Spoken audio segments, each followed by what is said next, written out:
عاد انت لكمدها من هون ومن هون، وعاد دور فالكيس تبعك في حرام توب، في زنا توب، في ربا توب، في سرقة توب، في نظر إلى فواحش الله توب. ما زالت الفرصة معك ومعي. الآن أنا طلعت من القبر بإرادتي أنا وبكيفي أنا، لأنه هذا في القبر هون بس يموت شو راح يقول لربي؟ ربي ارجعني أعمل عملا صالحا. الآن بطلع عشان أعمل العمل الصالح. أنا طلعت، لكن اللي في المقبرة ما راح يطلع لأنه راحت عليه الفرصة. مزبوط ولا لا؟ انتهت الفرصة. أنا ما زالت الفرصة معي. ربي ارجعني أعمل عمل صالح. حيني طالع أعمل العمل الصالح.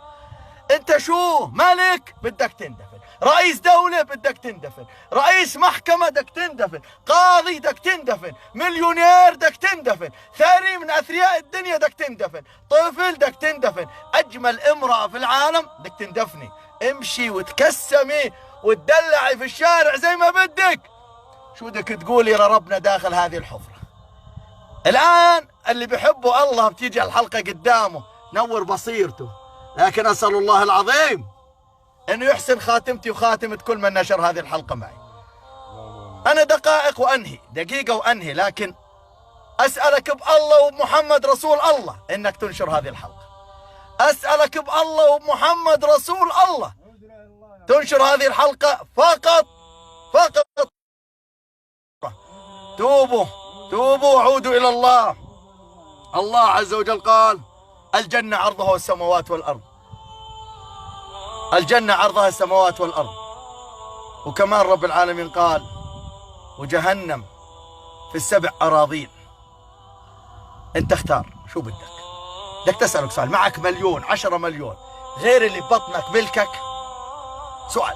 معك 20 مليار غير اللي ببطنك ولبسهن ملكك؟ لا، هذول بكرة أولادك دي يشيلوك، أولادك وخوالك وعمامك على أكتافهم يرموك هون رمي.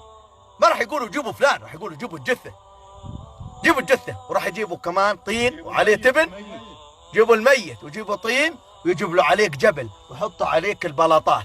أنا كنت حاب أصور وأسكر حالي القبر كامل، بس بدكم الصحيح خفت من الرهبة صراحة. يعني أنا مؤمن صح، بس الموت له إيش؟ سكراته. ملك الموت سيبكي من الموت في يوم من الأيام، ملك الموت سيبكي من الموت.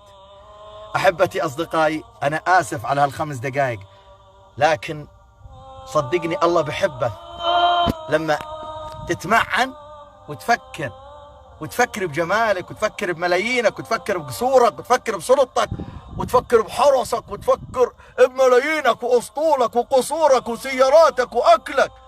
بتلاقي حالك بدك تعيش في الدنيا 60-70 سنة، لكن بجوز في القبر تعيش 10,000 سنة لما تقوم الساعة. مين اللي بيختار الواحد أكثر يعيش؟ هذا هون روضة من رياض الجنة ونعيم من نعيم الجنة، وهاي فتحة إلى الله جل جلاله، يا بتشوف فيها الجنة يا بتشوف فيها النار. أتركك في رعاية الله وبأمان الله، إنك تبيض صفحتك. ما زالت القلم في إيدك، ما زال القلم معك. تقدر تعدل الإجابات الخاطئة وتجيب الأول في الامتحان، لكن إذا انسحب منك القلم وين بدك تروح؟ يوم لا ينفع مال ولا بنون إلا من أتى الله إيش؟ بقلب سليم. أسأل الله العظيم رب العرش العظيم تنشر الحلقة الجميع فقط لوجه الله تعالى، صدقة عنكم وعن والديكم. لكن أنا دعيت دعوة، أسأل الله العظيم كل من نشر هذه الحلقة إنه يا رب تجعل قبره روضة من رياض الجنة. قولوا آمين. السلام عليكم ورحمة الله وبركاته.